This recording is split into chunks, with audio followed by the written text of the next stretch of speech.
Good afternoon, students. We sent this video out just so we could make sure that everyone heard the same thing as it relates to the final exam exemption policy and also what we refer to as the WImberley High School Honor Code.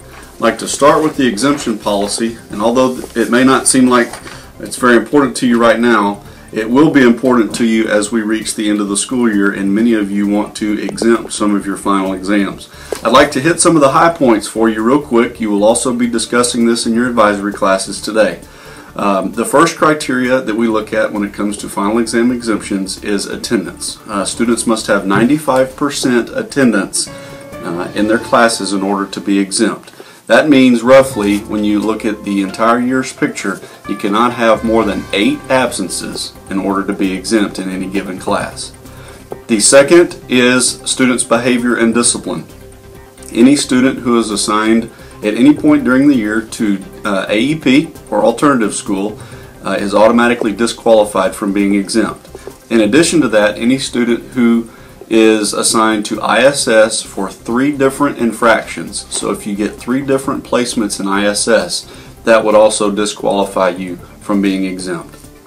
The third criteria is any fees or fines. If you still owe for any textbooks, athletic uniforms, band instruments, anything that is school-owned equipment that you owe money for, you would not be able to be exempt until you took care of that. And we always give you time before final exams in order to take care of your monetary obligations. Number 4, grades. This is where it gets different a little bit. If you are a 9th or a 10th grader, in order to exempt your class, you must have an 85 average or higher in the class. So, for example, you have a 78 in your Algebra 1 class and you're a 9th grader. You would not be able to exempt your Algebra 1 final. It must be 85 or higher. If you're in the 11th grade, the same criteria, 85 or higher. The difference is 9th and 10th grade students can exempt 2 exams, 11th graders can exempt 3 exams, but the grade criteria is still 85.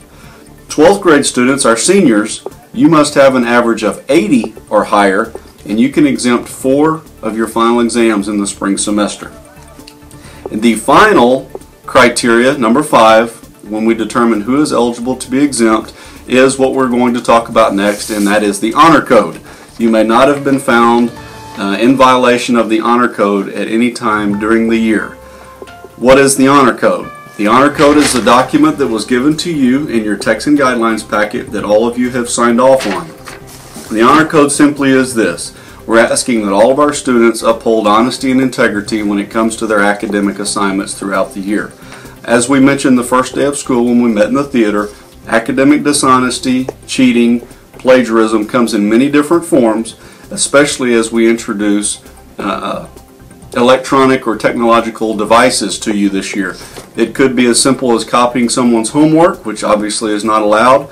It could be taking a picture of a test or a worksheet and sending it to a friend. It could be plagiarism off the internet. There are any number of things. It's going to be very important that you listen to your teacher's directions throughout the year, because many of your teachers are going to want to involve technology.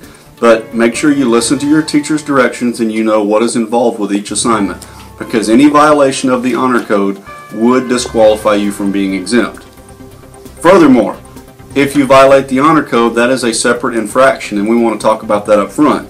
You'll receive a 0 for the grade, your parents will be notified, and automatically you will be assigned a day of ISS. Those are the 3 things that happen to every student anytime there's a situation involving academic dishonesty.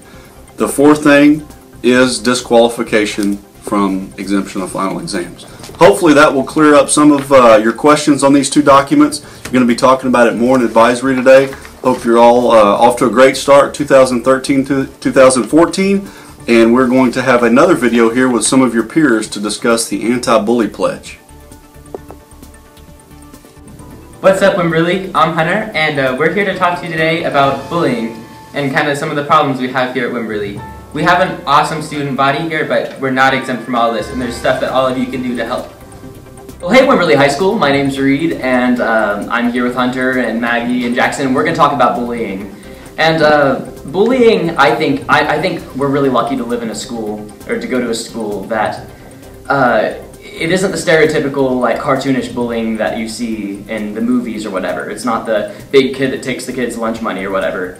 And we're lucky in that sense. There isn't much fighting, but there are things that we don't usually think about. We don't usually relate to bullying. And these things can happen over the internet. That's a big one. Social media sites, and even exclusion. And not even things that are open in the hallways that you can see from an outsider's point of view. So I think bullying is,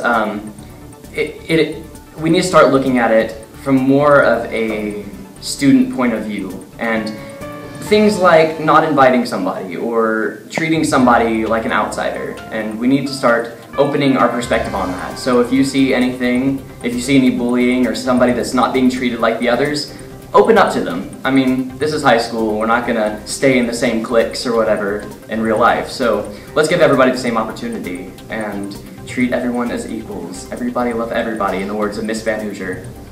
What's up, y'all? My name's Jackson. Most of y'all know me. But one of the things that I really strongly dislike here in WImberley is that we've got some bullying. It's not that bad, but it's enough to where we need to focus on it. No matter what you're in, you know, athletics, band, theater, we're all equals.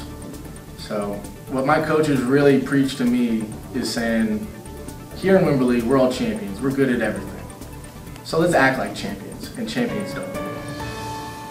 Hey guys, I'm Maggie, and one thing that we're doing this year to help with our slight bullying problem is we're bringing a program to our school called Rachel's Challenge.